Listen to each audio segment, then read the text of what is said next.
নমস্কার বন্ধুরা, issue story স্টুডিওতে আপনাদের স্বাগত জানাচ্ছি।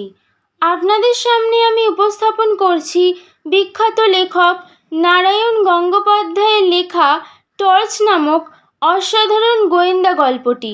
তো চলুন বন্ধুরা, এবার শুরু করা যাক। ইন্সপেক্টর রাজেশবাবু এসে দেখলেন নন্দবাবুর হাত পা মুখ কুশে কাপড় দিয়ে বাঁধা, চোখের তারা কপালে তুলে তিনি গো গো করছেন। সঙ্গের কনস্টেবল তার বাঁধন খুলে দিল। নন্দবাবু তখনও কথা বলতে পারছেন না, হাঁপাচ্ছেন।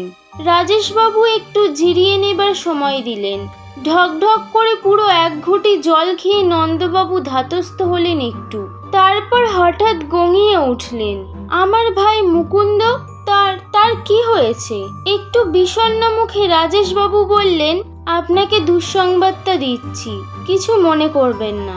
তিনি খুন হয়েছেন, তার বুকে ছোড়া বেঁধানো। একটা চিৎকার করে নন্দবাবু অজ্ঞান হয়ে গেলেন। কিন্তু বেশিক্ষণ পুলিশের সামনে অজ্ঞান হয়ে থাকা যায় না, কাজেই উঠে বসতে হলো একটু পরে। রাজেশবাবু পকেট থেকে নোট বই আর পেন্সিল বের করলেন তখন। দেখুন, লোক ধরবার সময় পরে অনেক পাবেন, কিন্তু হত্যাকারীকে আগে ধরবার চেষ্টা করা দরকার। সুতরাং দয়া করে আমাদের একটু সাহায্য করুন। ধরা গলায় নন্দবাবু বললেন, বলুন, আপনি তো পাটের দালালি করেন, আর আপনার ছোট ভাই মুকুন্দবাবু, ওর একটা জুয়েলারি দোকান আছে রাধাবাজারে। মাঝে মাঝে দু একটা হিরে টিরে সঙ্গে করে বাড়িতে আনতো, কি সব পরীক্ষা করতো এনে। আমি অনেকবার বলেছি, মুকুন্দ, বাড়িতে আমরা দু ভাই মোটে থাকি, ওসব সর্বনেশে জিনিস আনিসনি। তা বলতে বলতে নন্দবাবু আবার ডুকরে কেঁদে উঠলেন। আমি বুঝেছি, কালও ওই রকম একটা কিছু বাড়িতে এনেছিল, আর কেউ তাকে ফলো করে বাধা দিয়ে রাজেশবাবু বললেন তাই সম্ভব, কিন্তু ওসব পরে হবে। তার আগে বলুন, কাল রাত্রে কি হয়েছিল? তখন রাত 9:30। খেয়ে দিয়ে আমরা দু ভাই শুতে গেলাম। আমরা বরাবরই তাড়াতাড়ি শুই, ভোরে উঠি। বাড়িতে আর কে থাকে? কেউ না, আমরা ব্যাচেলার। থানায় যে খবর দিয়ে এলো, দরজা হাট করে খোলা, আপনি মুখ বাঁধা অবস্থায় পড়ে। আপনার ভাই খুন হয়েছেন। আপনাদের সেই চাকরটি কোথায় থাকে? খ্যাংরাপটিতে।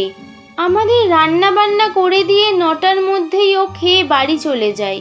আমি কাল ঠিক 9টায় ও চলে গেলে সদর বন্ধ করেছি। ঠিক 9টা? খেয়াল থাকলো কি করে?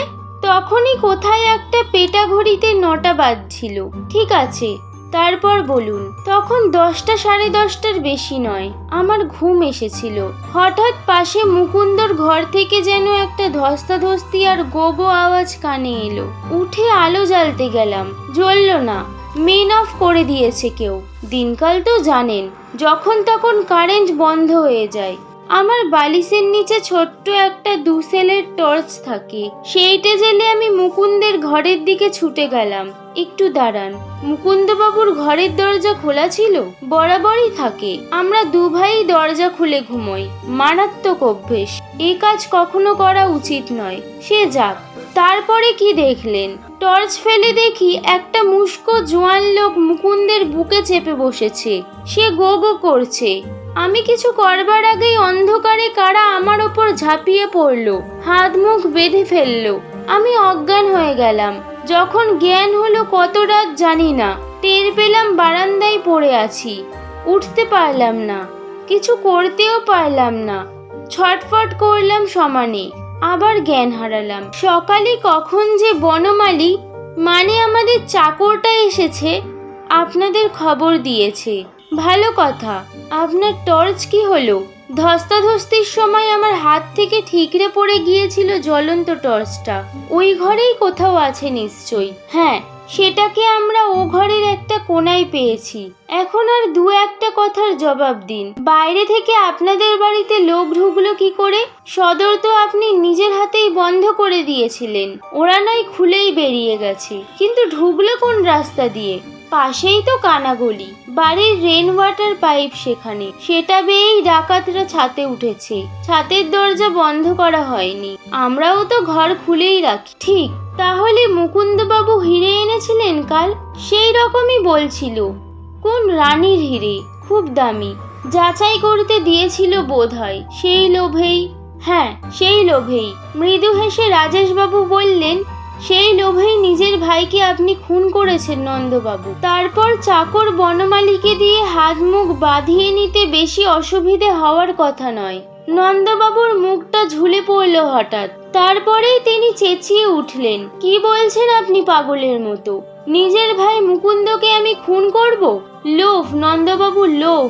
লোভে মানুষ পশু হয়ে যায়। কিন্তু নিজেকে নিজেই ধরিয়ে দিয়েছেন আপনি। টর্চের কায়দাটা না করলেই পারতেন। নন্দবাবু হাঁ করে রইলেন। নন্দবাবু, ঘটনাটা রাত 10:30টার, বেলা 7:30 এখন। আপনার টর্চ এখনো পুরো তেজে জ্বলছে। কোনো ছোট্ট 2 সেলের টর্চে এমন অলৌকিক ব্যাটারি থাকে না নন্দবাবু। অতএব দয়া করে উঠুন আর থানায় চলুন। আপনার বনমালীকেও সহযাত্রী করতে হচ্ছে, কারণ সেও আপনার সহযোগী। হিরে বিক্রির ভাগ সেও পেত নিশ্চয়। মাথায় শিকল পরা সাপের মতো নন্দবাবুর ঘাড় নুয়ে এলো। এখানেই শেষ হলো গল্পটি। গল্পটি ভালো লেগে থাকলে লাইক এবং শেয়ার করুন। এরকম আরও অনেক অসাধারণ গোয়েন্দা গল্প শুনতে হলে চ্যানেলটিকে সাবস্ক্রাইব করুন এবং নিজের মতামত কমেন্ট সেকশনে জানাতে ভুলবেন না।